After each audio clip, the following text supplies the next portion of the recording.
नमस्कार मित्रांनो, पुन्हा एकदा स्वागत करतोय तुमचं आपल्या सुयोग म्हात्रे ब्लॉग्स या यूट्यूब चॅनलवर। तर मित्रांनो, आज नवरात्र उत्सवाचा चौथा दिवस आणि आज या पावन चौथ्या दिवशी मी निघालो आहे उरणच्या त्या पवित्र मातेच्या मंदिराच्या दिशेने, जिथे प्रत्येक देवता एक वेगळी ओळख, एक वेगळं तेज घेऊन विराजमान आहे। या यात्रेमध्ये मला लाभणार आहे दसकारची रत्नेश्वरी आई, नवीन शेवागावची शांतेश्वरी देवी, करंजा गावची द्रोणागिरी माता, पिरवाडीची जागृत मांगीन देवी आणि मोऱ्याची वीराशक्ती एकवीर आई। या पवित्र जागांवर जाऊन या ब्लॉगच्या माध्यमातून मी हा अनुभव, ही भक्ती आणि या देवींचं तेज तुमच्यावर पोहोचवणार आहे। तर चला माझ्यासोबत या नवरात्रीच्या दिवशी देवींच्या दिव्य दर्शनाला जाऊया।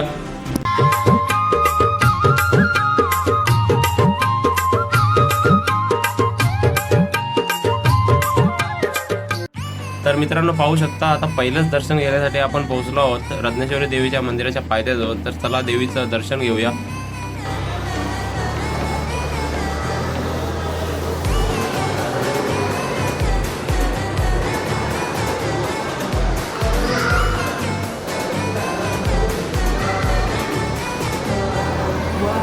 चालता चालता गो वाटे, चालता चालता मी थांबलो वाटेवरी, गो थांबलो वाटेवरी। अवचित नंदर माझी गेली गो, अवचित नंदर माझी गेली, रत्नू आईचे देवलावरी, आईचे देवलावरी, रत्नू आईचे देवलावरी, आईचे देवलावरी।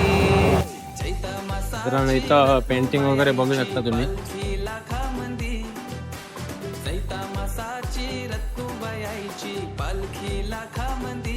तर मित्रांनो, बघू शकता आपण आलोय आता नवीन शेवायला आई शांतेश्वरीच्या दर्शनाला। तर चला दर्शन घेऊया। इकडे आपलं मंदिर बघू शकता।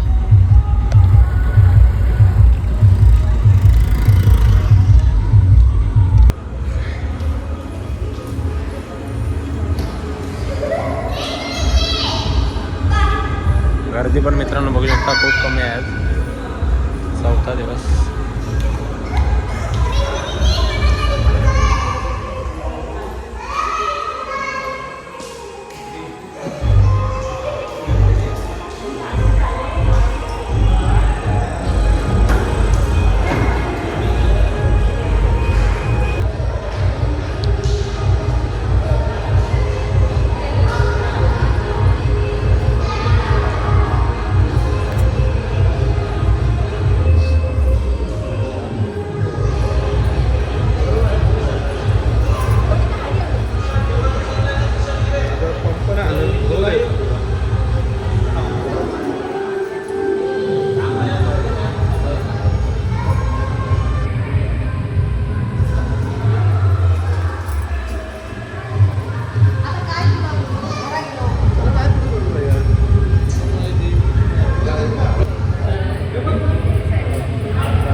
तुम्हाला आईचं दर्शन नक्की झालं असेल आपल्या ब्लॉगमधून। आईची पेंटिंग बघू शकता तुम्ही इथं।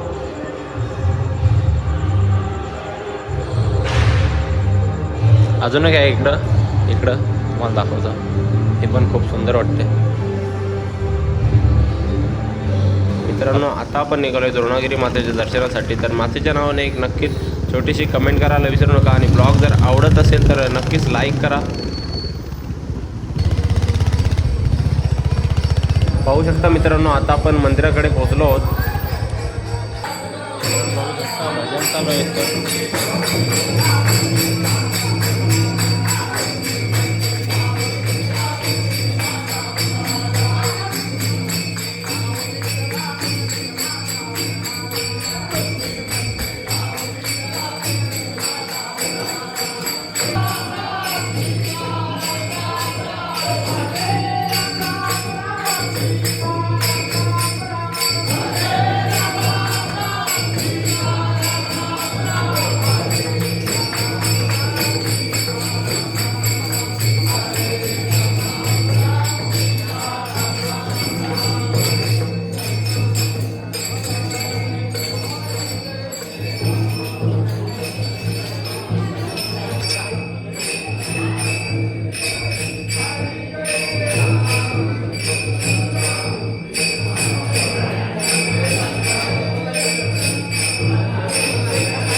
मित्रांनो आता आपण आलोय पेरवाडच्या मांगीन देवीच्या दर्शनाला.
मित्रांनो चला आता शेवटचं दर्शन घेऊया आपल्या एकविरा मातेचं मोऱ्याला जाऊन.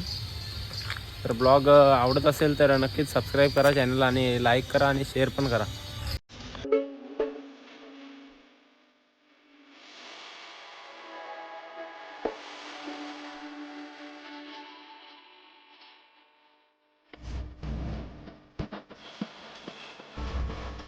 आता तुम्ही सराव आणि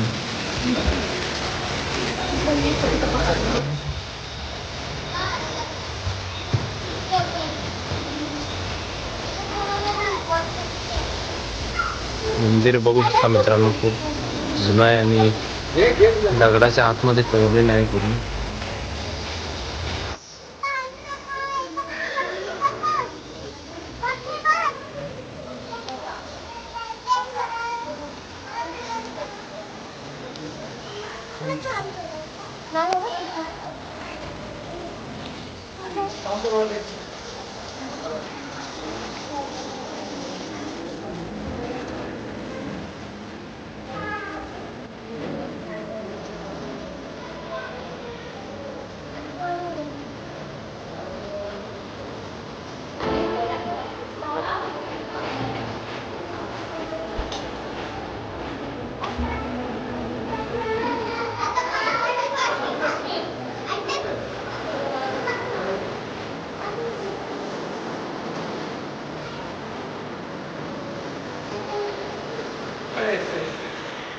Pati bago na line na.